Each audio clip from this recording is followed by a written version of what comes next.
पुरते का? म्हणून अभंगाच्या पहिल्या चरणामध्ये महाराज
किती लाभ घेणार आप्पा म्हणतात भाऊ अरे एवढं महात्म्याने दिलं एवढं महात्म्याने दिलं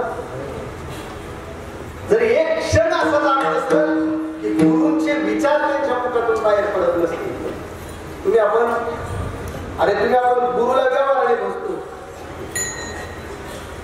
निष्कामतेने भजन जिथं समता व्हायला पाहिजे तिथं आपली विषमता आहे बाबा मग अशी बाबांची दर्शन घ्यायला गेलं म्हणलं कृपा करा जुने महात्मे आहे बोलून घ्या म्हणलं तुम्ही बाकी बाबांना म्हणलं आम्हाला काही बोलता येतो धरून आणलं बांधलं इथं पण त्यांची कृपा आपल्याला काय करून घेणार आहे बोलून घेणार आहे निर्विचार व्हायला पाहिजे म्हणे भाऊ निर्विचार व्हायला पाहिजे म्हणलं बाप्पा आम्ही एवढे डोळे झाकून बसतो एवढे डोळे झाकून बसतो पण गडबड काय बोलतो अहो ही वरची तर गडबड जाऊ द्या पण आतमध्ये मी तीच गडबड घडली ना कशी स्थिरता होईल मग एक दृष्टांत आपण सांगतो भाऊ बाबांच्या गुरुच्या गावाकडे कार्यक्रम असायचा अधिकाच्या महिन्यामध्ये कुठल्या महिन्यामध्ये आणि एक महादेवाचं मंदिर होतं गावाच्या बाहेर कुठं गावाच्या बाहेर महादेवाचं मंदिर होतं आणि आपण सांगतात भाऊ सकाळी ते लोक पारायण करायचे आणि संध्याकाळ झाली पुरी बिस्तर उचलायचे आणि गावात जाऊन काय करायचे ते करायचे कीर्तन करायचे आता लोकांना विचारलं तुम्ही असं का करता रात्रीचं भूत उठतं कशामध्ये भूत उठतं मंदिरामध्ये असं आहे का की गाठ अशा पक्क्या महात्म्याशी पडायला पाहिजे तेव्हा त्याचं काय होतं नेसला होतो पण तुम्ही आपण करूनच घेत नाही ना हो. तुम्ही आपण भिडे भिडे बोलतो, गुरुलाही काय बोलतो आपण, भीड दाखवून बोलतो. आणि गुरु बी भीड घेऊनच बोलला जन्माला आले. आपल्या इथलं नाही बाबा, आमच्या तिकडले सांग. गाजबोधामध्ये सांगितलं, अरे मन जे जे अंगीकारी ते ते स्वयंमुक्त करी, तो गुरु नवे भिकारी झडी आला. शिष्या शिरला भीती साधने, न करविती इंद्रिया दमने, ऐसे आड त्याचे तीन मिळाले तरी टाकावा. श्रीमंत शिष्य बघितलं ना, मग एक शिष्याचा आखिला, एक द्रव्याचा विकीला. द्रव्य पाहिल्यानंतर विकतात इमान सुद्धा. हे पाकिस्तानचे जे घुसखोर करतात ना, कोणीतरी काहीतरी घेतलेलं असतं, कपडे घालून सगळे आंबे चालू आहे. विठ्ठल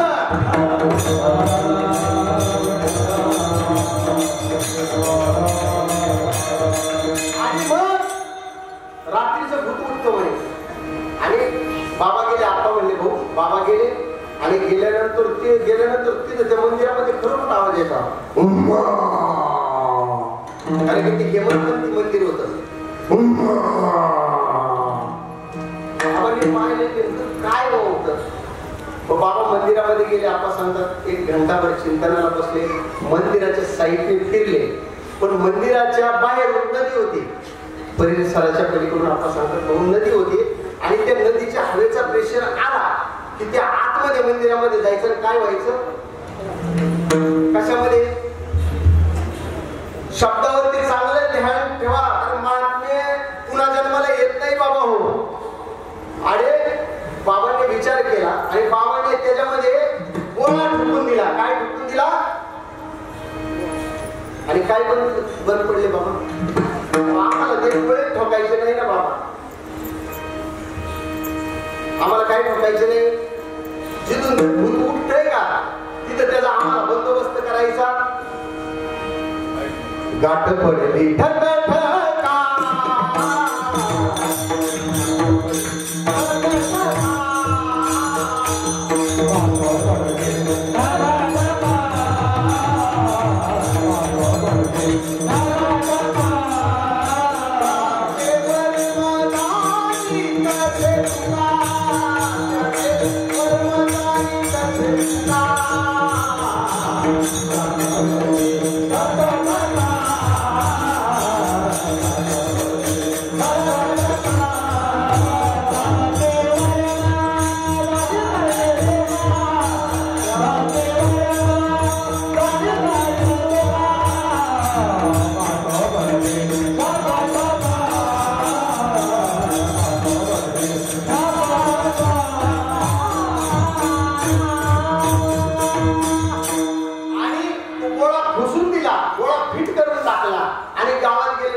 बंदोबस्त केला पाहिजे.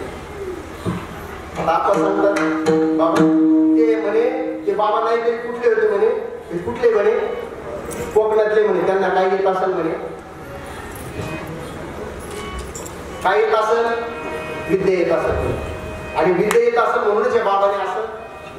पण त्या दिवशी पासून त्या मंदिरामध्ये कधीच कीर्तन बंद पडलं. भ्रम झाला माय बाबा. एकतर दुरी तुम्हाला दिसते, साप कशामुळे दिसते, दुरी तुम्हाला आपल्याला दिसते, साप कशामुळे दिसते. आणि भ्रम कशामुळे झाला, अज्ञानामुळे. पण असं आहे. आणि अज्ञान म्हणजे काय, अंधारामध्ये तुम्हाला दुरी काय दिसते, साप. आणि अंधारामध्ये दुरी साप दिसते. पण तिचा जर फैसला करायचा असेल, तिला जर खऱ्या खोट्याचा निवाडा करायचा असेल तर काय करावं लागेल बाबा. एकतर प्रकाशाची वाट पाहावी लागेल, नाहीतर मग एखादी बॅटरी तरी. काय करावं लागेल, प्रकाशाची तरी वाट पाहावं लागेल किंवा एखादी बॅटरी तरी. पण आपण तसं करत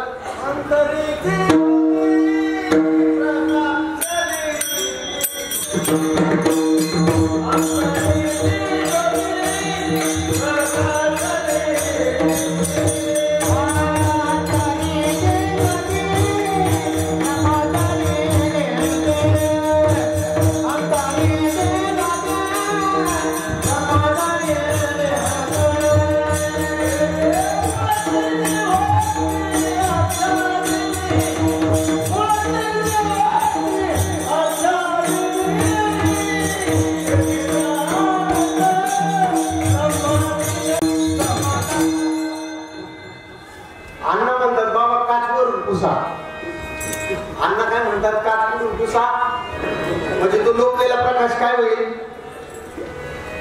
काच कुठून पुसा, वरतून ना.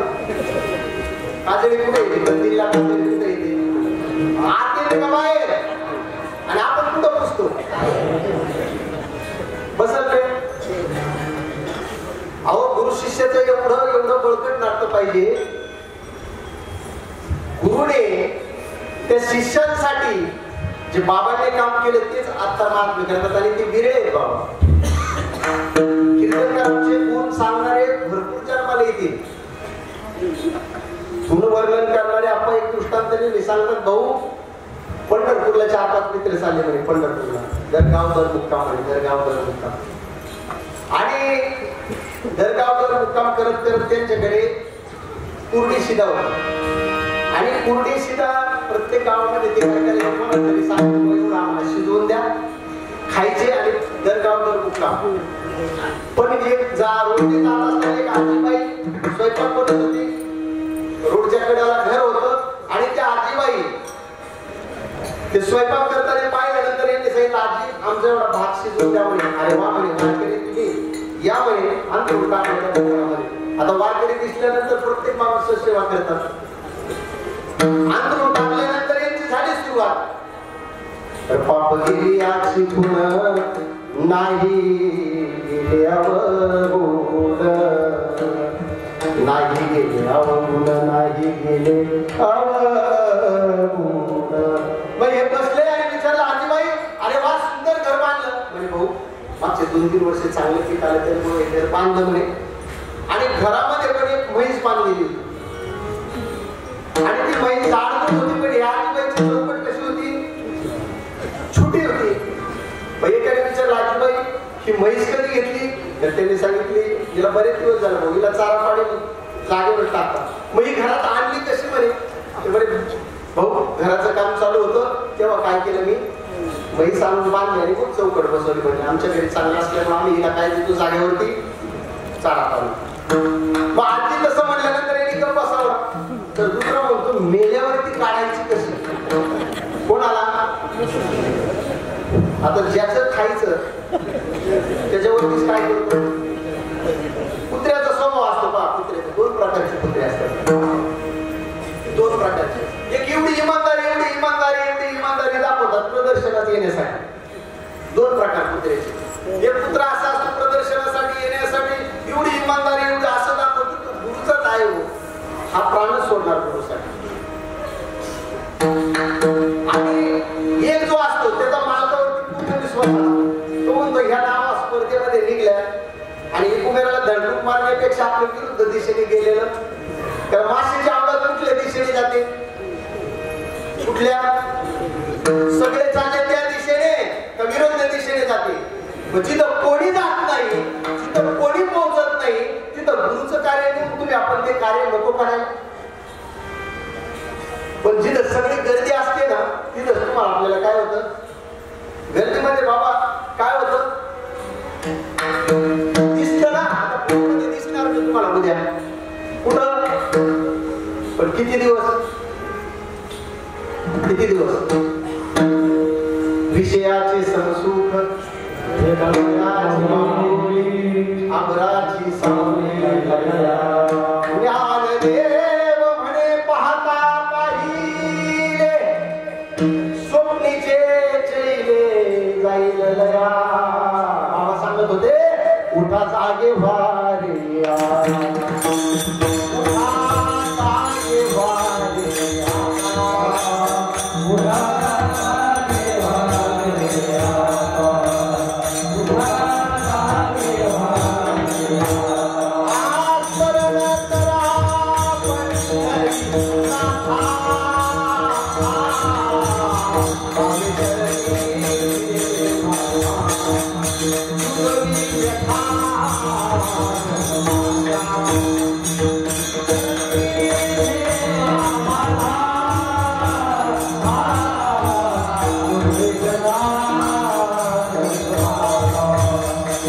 Yeah.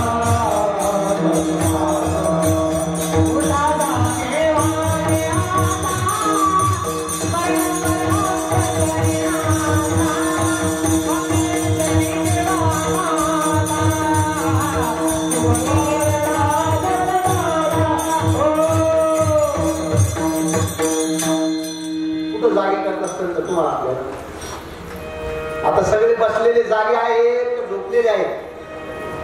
तुम्ही मला झोपलेलं असतं तर तुमचं कीर्तन ऐकता आलं असतं. पण आता बाबांनी सांगितलं जिथं जागे पाहिजे तिथं कोणी जागे, तिथे सगळ्यांनी काय करून घेतलं, झोपून घेतलं. आणि झोपल्यामुळे सगळा काय वाढला, गात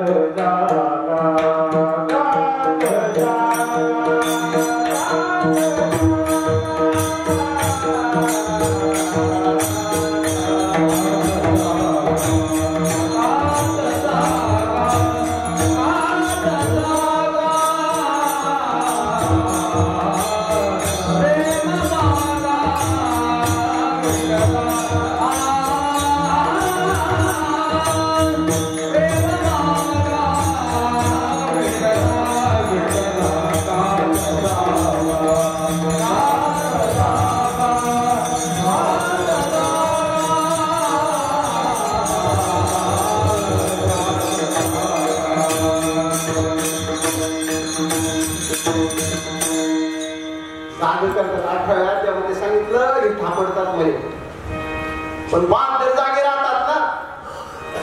ते थापून जागे केल्यानंतर सैनिक असतात पा बॉर्डरवरती सैनिक असतात आणि तटस्थ असतात. ते अनुसंधान लावतात. आपण म्हणतात माझे अनुसंधान येते. आपण रोज दुकानाकडे पाहतो किती नफा झाला, किती तोटा झाला. पूर्ण अनुसंधान आहे. सांगायची गरज, घरचं कसं चाललंय सगळं अनुसंधान आहे तुमच्या कुठे. तटस्थ असतात, अनुसंधान लावून असतात. आणि देवाचं अनुसंधान लावल्याशिवाय देव काय दिसणार. आणि ती रीत आहे ती सद्गुरूकडे आहे, संतांकडे आहे. आणि असे संत जीवाचं कल्याण करण्यासाठी, जीवाचं हित करण्यासाठी या जगतामध्ये आलेले असतात. अभंगाचं आणि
ऐशी कळवळ्याची जाती करीला भावी. संत आत्मनिष्काम निर्विचार असतात, निष्काम असतात. कारण की ते देवाशी संलग्न असतात. आणि तुम्ही आपण देवाचं बोलतो वय करीने बाबा आम्ही वय खर्च बोलतो इथपर्यंत बरोबर आहे. म्हणून तुम्हाला वाटतं आमच्यासारखे तरुणांनी हे जोडलं पाहिजे. यदा कदाचित आपत्ती ते राजा राणी गेले गावाला आणि ते उठून काय करून दिलं बाबांचं सांगायचं दृष्टांत मध्ये फेकून दिला त्यांनी. काय आडवा येत होता. आणि तेव्हापासून काय चालू आहे ते तुम करते आणि जरा जरा अरे फेसला व्हायला पाहिजे. राजाने मुलाने विचारलं पण बाबा आपण म्हणतात मग दुष्काळ पडला आणि कामगार कपात करण्याची वेळ आली. तसं कामगार तुम्ही आपण कधी कपात होऊ सांगता येईल. अगोदरच विचार तुम्ही आपण काम करायला पाहिजे. आणि कामगार कपातीची वेळ आली. वेळ आल्यानंतर त्याने सांगितलं की जर 2 लाख का तुम्ही हे ठेवते पार येते.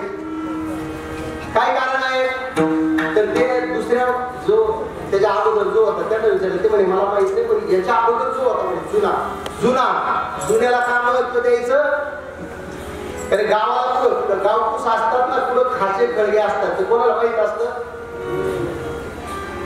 पाठपाठाला करवायला सारख्याला माहिती. आणि म्हणून ते खाचा खळगे ज्याला माहित असतं ते म्हणजे बोलवा त्याला बोलवा. म्हणे राजेसाहेब ते म्हणे का बोलवलं? म्हणे तुम्ही जुने आमचे कारागीर आहेत, जुने कामगार आहेत या राज्यातील, तर आमचे वडिलांनी आणि आईने नेमके हे पारेकरी कशासाठी ठेवले होते? तर ते म्हणजे तुमच्या आईला रोज उपवास राहायचा, संध्याकाळची त्याची फुलं तोडायची, पूजा अर्चा करायची आणि नंतर काय सोडायची ती उपवास सोडायची. पण कर्मधर्म संयमाने तीर्थयात्रेला गेले, प्रलयाला तिकडेच हे झाले. पण तेव्हापासून काय होतं म्हणे, पण नंतर प्रथा काय झाली? कारण की ते पायामध्ये काय होत होतं, पायामध्ये तो वेळ काय करून टाकला. पण आता जो महत्वाचा मुद्दा आहे, तुमच्या घरामध्ये जे काही रुपये मोडके तोडके जे काही महत्वाचं जे धन आहे, तुम्ही उघड्यावर दाखवत चालता त्या चार भिंतीच्या आतमध्ये कपाटामध्ये ठेवता कुठं. आणि चोरी जर झाली शेजारी पाजारी तर किती दिवस जागृत राहतात? किती दिवस? कोणतरी आलं पहा आणि त्याच्या ठिकाणी झोपून घेतलं.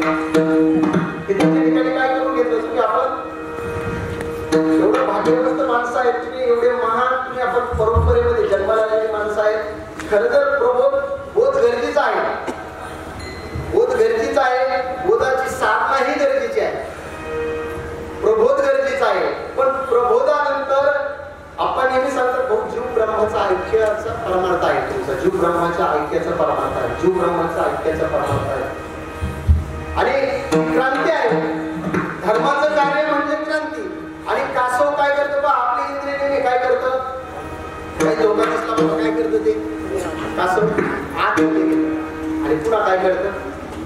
पण खरा जो नामधारक असतो ना, तो कोणाशी वितंडवाद घालत बसत, आपल्या गुरुचं कार्य त्याच्यामध्ये रुजवायचं कसं, वाढवायचं कसं, समाजापर्यंत पोहोचवायचं कसं. अरे बाबा, त्यांच्या मोठ्या भाषेमध्ये त्यांनी त्या काळामध्ये आपल्या गुरुचा पदर धरून एवढी महान क्रांती केली. म्हणून तुम्ही आपण या सभा मंडपामध्ये बसलेली माणसं आहे. सहज होत नाही बाबा, घरचे कोणी ऐकत नाही. आप्पा सांगतात भाऊ त्या काळामध्ये सांगावं लागत, बघा ताई म्हणे ह्या ताईचे मालक कलेक्टर आहे म्हणे, ह्या ताईचे मालक कोण आहेत म्हणे बाबा. आणि त्यांचं कीर्तन गावकऱ्यांना भूषण वाटायचं. कोणाचं? त्या ताईचं म्हणे कलेक्टर मालक आहे. लोक म्हणे ही जर कलेक्टर मालक असतील आणि ही जर कीर्तन करू शकते मग आपण का नाही करणार, अशी धर्मकार्य त्यांनी.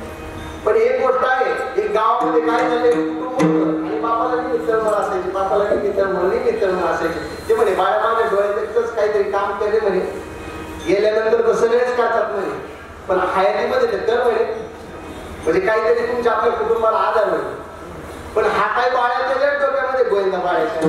पण बाळाला एक दिवस बापाने घरची परिस्थिती पाहिली, एक दिवस चांगला झोडून काढला आणि म्हणे उद्यापासून जर तू 1 रुपया कमवून नाही आणला तर तुला घरामध्ये ठेवणार. आणि असं सांगितल्यानंतर बाळाच्या डोक्यात तरी सुद्धा काही गरज नाही. पण आईने जे काही 10-20-50 रुपये जमा केलेले होते, बाळा दिवसभर इकडं तिकडं बोंबट्या मारायचा आणि रात्र झाली की पाठीमागच्या दरवाजा द्यायचा, आई त्याला 1 रुपया द्यायची, पुढे जायचा, बाप सांगायचं का म्हणे दारामध्ये विहीर आहे म्हणे, त्याच्यामध्ये काय करून दे म्हणे ते कोणाला. 50 दिवस गंमत चालली. 49व्या दिवशी आईने काय केलं, नंबर त्याने सांगितलं म्हणे बाळा आता तुझं बाप मलाही ठेवणार नाही म्हणे आणि तुलाही काही घेणार, उद्यापासून तुला कामाला. आणि ज्या दिवशी कामाला गेला कॉन्क्रीट बांधणाऱ्याच्या हाती सापडला. कोण? बाप सांगत होता तेव्हा मातीचा बाप तर व्हायला नको, पण कुस्ती आम्हाला बघून खेळायची सवय लागली ना, याची पाहायची खेळायची, त्याची पाहायची खेळायची. अंतर्मुख केव्हा होणार, शास्त्र केव्हा वाचणार, आतमध्ये गडबड काय चालली याचे विचार कधी करणार तुम्ही आपण. पण ते नको आम्हाला, आम्हाला अशा चाली पाहिजे. त्या चालीमध्ये तुम्ही आपण मिले सुरवेरा तुम्हारा, वा वा वा काय महाराज तुम्ही काय केलं, तो सूर बने हमारा, असं तुम्हाला आपल्याला आवडतं. आणि खरं ज्याने तुमचा आपला जन्ममरण बात होणार आहे ते काय आवडत. मग तुम्ही आपण जो 21,600 वेळा न चुकता श्वास घेतो, कर्माच्या विचाराचा श्वास आतमध्ये जातो का देवदेवाच्या विचाराचा श्वास जातो अपमान होता सगळा कर्माचाच विश्वास धरलाय सगळा आणि जिथे घाण भरली बाबा तिथे देव कसं हे करता येईल मग आता कर्माच्या विचाराचा श्वास माझा आतमध्ये जातो आणि बरोबर आम्ही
एवढा देवाच्या विचाराचा श्वास घेतो पण ही तुमची आपली काय होऊन जाते संत त्याच्या पुढे जाऊन तुम्हाला आपल्याला सांगतो बाबा श्वासाचं जे अधिष्ठान आहे ते का तुझ्या एकदा हातामध्ये आलं रे बाबा तुझी कोणी दिशाभूल करणार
कळवळ्याची जाती करीती संत त्रास काढतात. संत तुम्हाला आपल्याला विसरत नाही. आपण संत तत्वाला विसरतो आणि संत तत्वाला विसरल्यामुळे तुमच्या आपल्या जीवनाची काय होते आणि होते. विसरली तयार दूर झाली अरे सगळ्यात मोठी बाबा भीती जन्म मारण्याची तुमच्या आपल्या पाठीमागे लागलेली आहे. पण त्याचा तरी फैसला करून घेतला का? एवढ्या मोठ्या मालिकेमध्ये जन्माला आले फक्त म्हणतो आपण वय घरी जन्माला कोण येतो आणि कोणाचा मृत्यू होतो कधी तुम्ही आपण विचारलं? बैठकीमध्ये बसून तुम्ही आपण विचारलं का महात्म्यांना? का विचारत नाही? न विचारायला काय कारण? देत नाही ते तुम्हाला का तोंड पाहून वाढतात? याला द्यायचं नाही म्हणे आणि तो चांगला आहे म्हणून त्याला द्यायचं. सकळाशी येथे आहे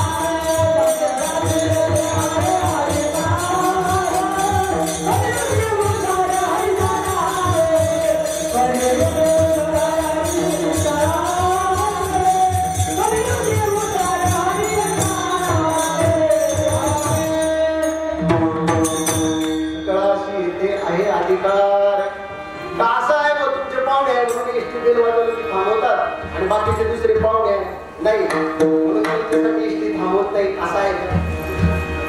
अहो एवढे बारीक बारीक तुम्हाला आपल्याला विचार संधान करून शिकून घ्यायचे आहे, ते ग्रहण करून ठेवायचं आहे आणि नेहमी संतांच्या पायाचे पायी करून राहायचं. जास्त उडायलाही गेलं तर पुढे पडत त्याचं सांगता येईल. संत नेहमी तुम्हाला आपल्याला सांभाळतात, नेहमी सांभाळतात, नेहमी सांभाळतात, नेहमी सांभाळतात. आणि एक गोष्ट आहे, जोपर्यंत संत आहे या जगतामध्ये तोपर्यंत जीवाचं कल्याण करणारी तेवढीच एक जात आहे, तेवढीच एक निष्काम महात्म्य आहे की त्याच्या व्यतिरिक्त जगात तुमचं जीवाचं कल्याण करण्याचा कोणी विचार करणार? म्हणून पहा, तुमच्या आपल्यामध्ये जे आत्मतत्व आहे बरोबर आहे सांगतात. बरवे झाले बरवे झाले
कृपाला हे आत्मा स्वयंसिद्ध. आता दोन प्रकारचे पानाडी सांगतात. एक पानाडी खरा आणि एक पानाडी खोटा.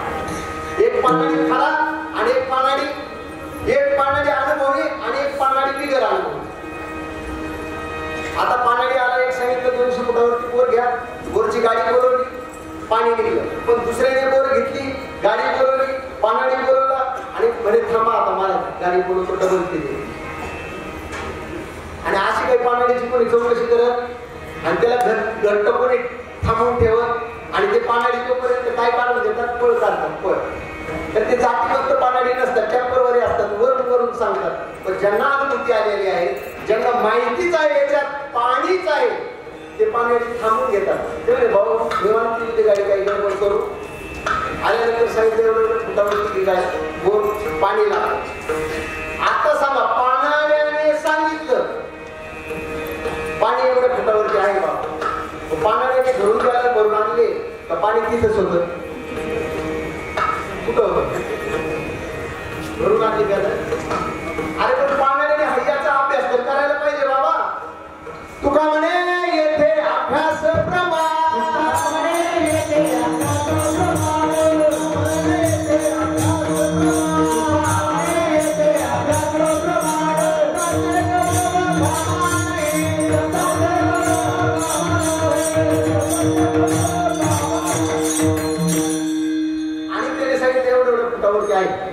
आणि दुसऱ्याने सांगितलं एवढं फुटावरती तिथं फुपाटा मारला बाबा. अगरे बाबा फुपाटा मारला. आता कोणचा खरा कोणचा मारा? तुम्ही सगळे त्याने म्हणजे खरा कुठला? पाणी पाला तो का फुपाटा उडला तो? आता फुपाटा उडला त्याचं दुर्भाग्य आहे का तिथं पाणीच आहे बाबा? तो खोलीपर्यंत नाही पोहोचला ना, दम धरत नाही तिथपर्यंत बाबा, दम धरत नाही. आणि तुम्ही संत सांगता जुने माणसं म्हणतात अरे बाबू दम धरे भाऊ थोडा काळ जाऊ दे म्हणे संत सर. तो म्हणे नाही मला म्हणलं ना पाहता बाबा मला कीर्तन काळच होत्या माझे सुख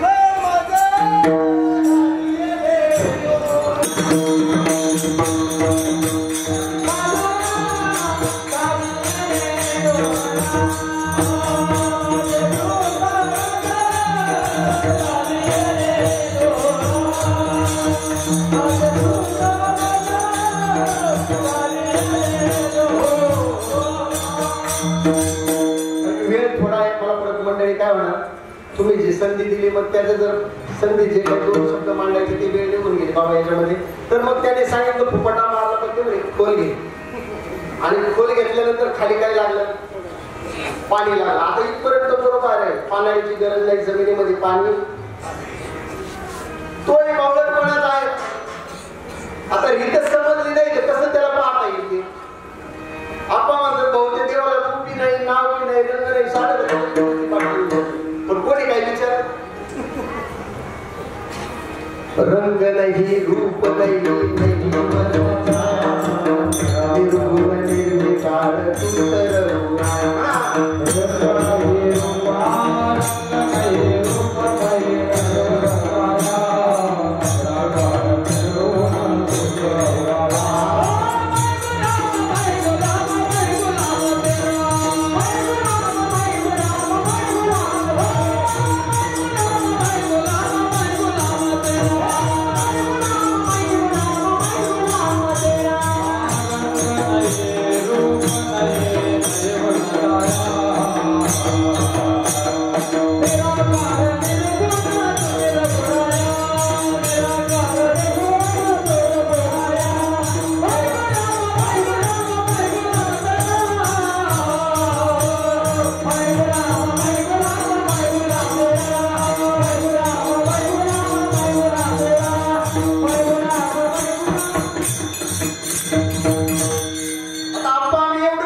कसं वेळ कसं बसवायचं त्याला रंगही नाही म्हणतात. आणि बुद्धवाच्या डोक्यामध्ये ही भ्रांती होती ना, म्हणजे देवा काय त्या डोळ्याने काम करेल तुझं म्हणे ते सगुणाचं ज्ञान ठेवून दे म्हणे तिकडं, त्याला कोणी खा ते सगुणाच्या ज्ञानाला कोणी खा उद्धवा.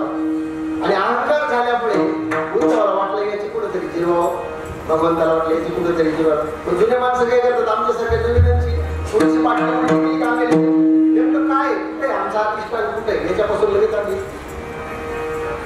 बघ त्याला म्हणे जा भाऊ जा ते येण्या गवळणी म्हणे रात्रंदिवस माझ्या नावाने ओरडतात म्हणे. आणि तुमचं आपलं भाग्य असेल तर खरंच गुरुवरती निष्काम केले, ज्याचे गुरुवरती श्रद्धा आहे त्याच्या डोक्यातून एक क्षण सुद्धा जात नाही जे जातीवंत असतील त्याच्या विठाला.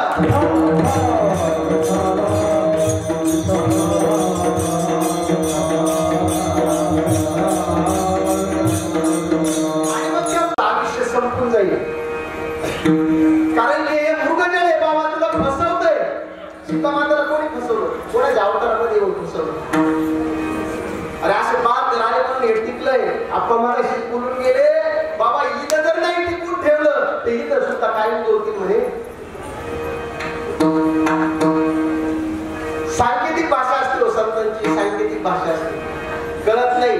आणि गेल्यावरती तुम्ही आपण आरडत बसतो, पण ते ज्यांनी पाळले अनुभवले त्यांच्या विचारामध्ये ते काय झालेले आहे, अधिष्ठान झालंय. आणि एक गोष्ट आहे, तुम्ही हजारो कीर्तनकाराचे कीर्तन प्रवचन ऐका, कुठलाही कीर्तनकार प्रवचनकार तुम्ही बोलवा, पण जसा आपला मोडका तोडका गुरु असेल त्याच्याकडूनच आध्यात्मिक ज्ञानाचा आदान प्रदान करा. कीर्तन ऐकण्यासाठी कोणीही महात्मा बोलवा, नाहीतर एवढी बिकट परिस्थिती होईल, तिकडे राहणार आपण नाही, इकडे राहणार, भूमिका पुरता. आणि जरी गुरुला काही कळत नसेल त्याला पाना फोडा, आपण सांगतात एवढी बिघडा ना तिला म्हणे ते जागेवरच यायला पाहिजे. पण दोघांचंही अनुसंधान लागलं पाहिजे. गावरान काही वासराची वाट पाहते, कोणाची, आणि वासरू कोणाची वाट पाहतो, तेव्हा दूध आहे.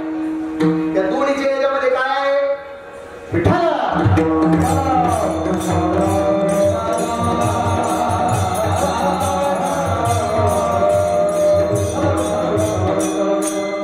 आणि आपण सांगतात बाबा हाब्रेट एवढं झालं त्या हाब्रेटला किती खावं हे कळत नाही, किती खावं हे कळत नाही. आणि वासरू तर कळतच नाही तिला, कोणाला मुलाचे भेटे. अर्जुन हे वासरू होतं म्हणून एकीकडं प्रकाशित झालं, आणि हे महात्मे होते वासर त्या गाईला, म्हणून हे सभा मंडप हे महान भगवत तत्वाचं कार्य आज जागृत राहिलं. जर्सी ठेवावं तुम्ही, जर्सीला सोडता येणार, पण ते काय कामासाठी ठेवा. महाराजाला अचानक तारीख घ्यायची, 5-10 मिनिटं घेतो आणि लगेच संपवतो. महाराजाला अचानक तारीख घ्यायची, सकाळी बसवायचा महाराज हे विचारांचं आदान प्रदान करायला, आणि रात्री 12 वाजता सोडायचा. कीर्तनाची भीती दिली तर तुम्ही 2000 द्या, 4000 द्या. आत्मतत्वाच्या व्यतिरिक्त आम्हाला काही सांगायचं, आपण जाऊन जे अधिष्ठान आहे त्या अधिष्ठानाची प्राप्ती आम्हाला कशी होईल याच्या गोष्टीशिवाय आम्हाला दुसरं काही सांगायचं. बघा किती तारखे घेतात पहा. पण महाराज म्हणते येड कुडून धरून आणला आपण. पण एक गोष्ट आहे, संतांची पायी हा माझा विश्वास,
प्रभू श्री रामचंद्राचा आहे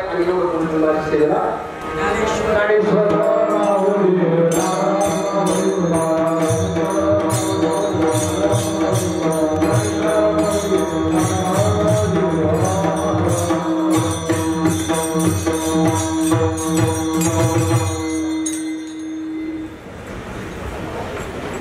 संत महात्म्यांचा हा पवित्र आणि पावन असणारा पुण्यतिथी 16 वर्ष 26वे आणि या 26व्या वर्षामध्ये अरे ताई हे मावशी हे मावशी हे भोंगटेवाली हे बाई हे बस खाली फौजीमान बोलिया आजच्या या पवित्र आणि पावन दिवशी गोड असणारा हा बाबांचा पुण्यतिथी सोहळा मोठ्या भक्तिमय वातावरणामध्ये या ठिकाणी संपन्न झालेला आहे। आजचा दिवस मोठ्या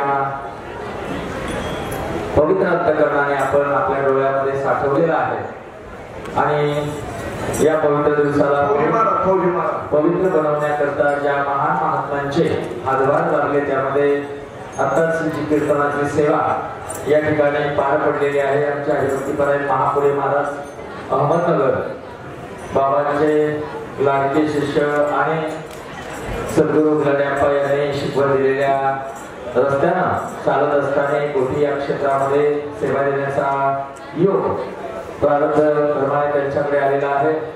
मी नाना महाराज फौजी श्रीवत्सव नाना महाराज फौजी यांना विनंती करतो, नांद्रा आपण जोडीने इकडे यायचं आहे.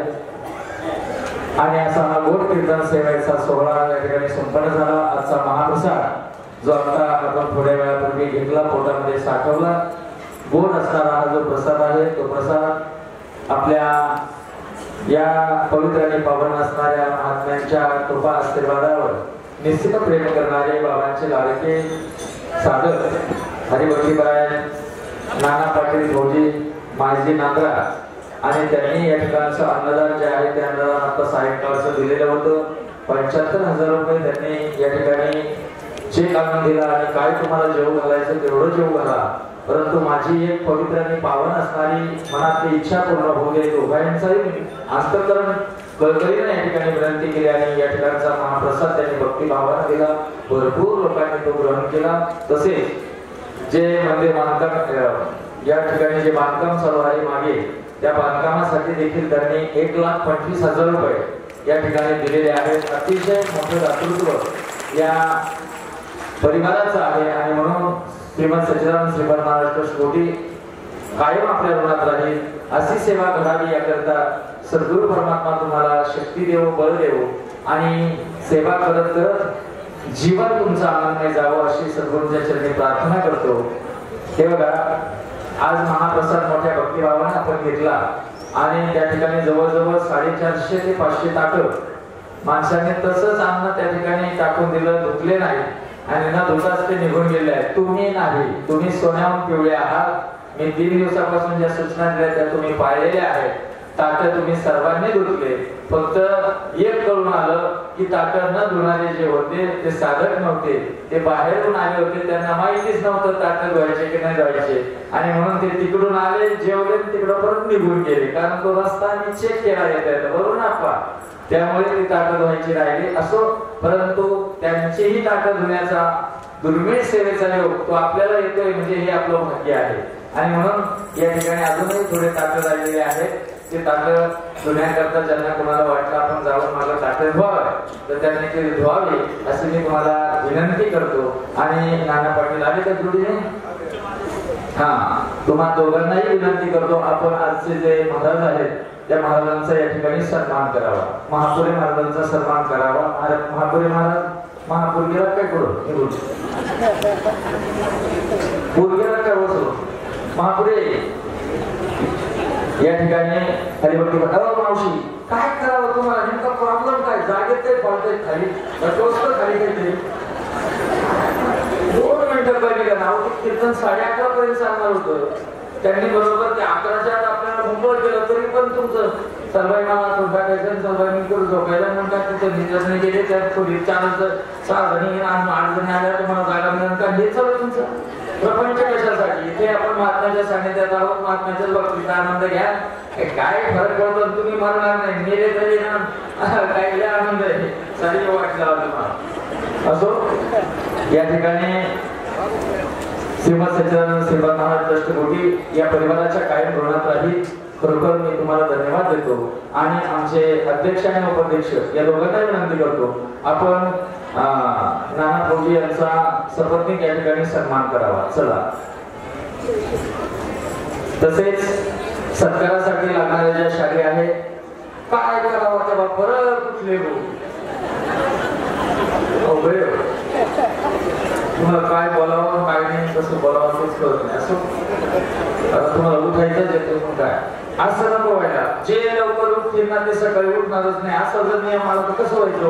मला ती एक चिंता पडली, जर असं झालंच तर कसं व्हायचं. मग एका नाही उठायचे, रात्रभर जागे राहते. या ठिकाणी ज्या शाली आहेत त्या शाली जवळजवळ 150 शाली आपल्याला ज्यांच्या सहकार्याने मिळालेल्या आहेत. आमचे हरिभक्तीपरायण अतिशय आमचे स्नेही आणि श्रीमंत सच्चिदानंद श्रीपाद महाराज ट्रस्ट कोठीचे विश्वस्त आदरणीय भगत साहेब आपणासही विनंती आहे, आपण या ठिकाणी एवढी मोठी सेवा दिली, जवळजवळ 150 रुपयाचं आपण या ठिकाणी बिल पे केलं. मी तुम्हाला जातो बाहेर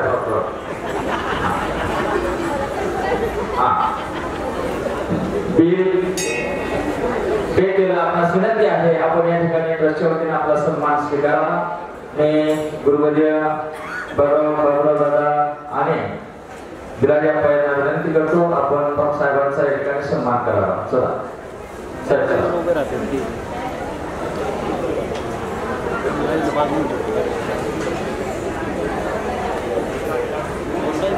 गायनाच्या गंभीर महाराज या तालुक्याचं वैभव गोरख महाराज गंभीर हेही आज या ठिकाणी सेवा देण्याकरता आलेले होते. त्यांचा या ठिकाणी सन्मान होतोय, आपण तो सन्मान स्वीकारावा असे मी विनंती करतो. ट्रस्टच्या वतीनं मोबाईल वाले एक सूचना आहे विश्वस्त मंडळींच्या वतीनं सर्व साधकांसाठी बरं का, अतिशय ध्यान देऊन ऐका. फक्त एवढा सन्मान होत आहे, 2 मिनिटं मला तुमची घ्यायची आहे. जगदम महापुढे महाराज हो नगरवाले भैया सगळी जगडी कोणा शूटिंग आहे राहणारी मागं राहील. भगत साहेबांचं झाला का?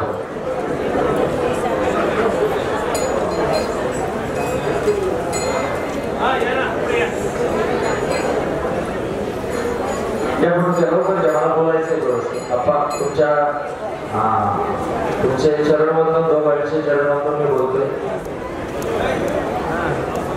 भगत साहेबचा सन्मान राहिला आहे. आले कशा ते कशा आले हो तुझा कधी बाबा नाही काय नाही गती मला भगत साहेबांना देतो मी बोल तिकडे झालं आमचं आज सांगा सर. धन्यवाद.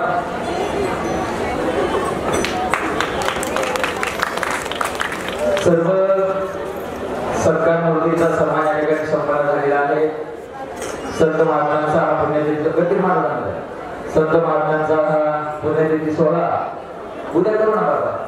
हा राहिलेले आपल्या डोक्यात आहेत. या जो सन्मान सोहळा आहे हा संपन्न झालेला आहे आणि अनेकांना वाटतं या 3 दिवसामध्ये आम्हाला एक कुठेतरी कीर्तनाची प्रवचनाची सेवा मिळावी किंवा ते शक्य होत नाही, परंतु कोणी नाराज होऊ नका. इथून पुढे जे महाराज 3 वर्ष अखंड घोटीला येतील त्यांचेच कीर्तन या ठिकाणी होणार आहे. जे महाराज 3 वर्ष अखंड घोटीला येतील त्यांचीच कीर्तन होतील आणि ज्या महाराजांची कीर्तन ठेवलेली आहेत त्या महाराजांची कीर्तन झाल्यानंतर काला होईपर्यंत त्या महाराजांनी घोटी सोडायची नाही. तेच महाराज या ठिकाणी सेवा देतील, अन्यथा कोणालाही सेवा मिळणार नाही. त्या महाराजांकडून विश्वस्त मंडळ कोणत्याही प्रकारच्या निधीची आम्ही मागणी करत नाही. फक्त त्यांना नियम हाच आहे, घोटीला या 3 वर्ष सेवा द्या आणि आनंदाने हक्काने भांडून या ठिकाणी कीर्तन घ्या. परंतु हात जोडून विनंती आहे, या ठिकाणी अगोदर 3 वर्ष यायचं, विश्वस्त मंडळ बरोबर तुमची दखल घेईल आणि तुमच्या या ठिकाणी सेवा लागतील. बाबांची इच्छा होईल आणि त्यानुसारच हे कार्य चालेल. या पवित्र आणि पावन कार्याकरता अतिशय मौल्यवान असणारे तुमच्या सर्वांचे आभार महत्वाचे आहे. अजूनही तुम्ही जर देणगी द्यायचं राहिलं असेल तर त्यांनी काउंटरवरती उद्या सकाळी देणगी द्या. उद्या सकाळच्या महत्वाच्या सूचना आहेत. उद्या सकाळी फक्त संत प्रतिमा आणि मिरवणूक जी आहे ती मिरवणूक आपली इथंच निघणार आहे. कालकरी भजन मंडळी जे आहेत ते मंडळी सर्व याच ठिकाणी माईकवरच भजन म्हणणार आहे. फक्त टाळ आणि विना असा मंडळाला प्रदक्षिणा मारून येणार आहे. परत याच ठिकाणी 9 वाजेपर्यंत 9:30 वाजेपर्यंत आपण हा पालखी सोहळा घेऊन येणार आहोत आणि 9:30 ते 11:30 या वेळामध्ये हरिभक्तीपरायण इगतपुरी तालुका उशर आमचे विश्वस्त हरिभक्तीपरायण दिनेशजी महाराज वारगुडे यांची गोड अशी काल्याच्या कीर्तनाची सेवा होणार आहे. तदनंतर इगतपुरी तालुका साधक परिवाराच्या वतीनं उद्याचा महाप्रसाद आहे आणि म्हणून सर्वांना हक्काची कळकळीची आग्रहाची विनंती आहे. सकाळी उठल्या उठल्या गाड्या पकडू नका. अनेक जण म्हणतात आम्हाला घरी जायचे, लांब जायचे. काला झाल्याशिवाय जाऊ नये. काल्याचा प्रसाद हा अतिशय अनमोल असतो. काल्याचा प्रसाद दुर्मिळ असतो. तो आपल्या जीवनामध्ये आपल्याला लाभावा, तुम्हाला लाभण्याचा योग जर आलेला आहे तर त्या प्रसादाला डावलून कोणी जाऊ नका एवढीच हात जोडून कळकळीची विनंती करतो. आणि आता तुम्ही भांडे धुण्याकरता जर काही जण आले तर खूप ताईमाईंना आम्ही हात जोडतो. नाही तुम्ही आले तर आम्ही सर्व स्टेजवरले जेवढे आहेत ना बघले एवढ्यांना मी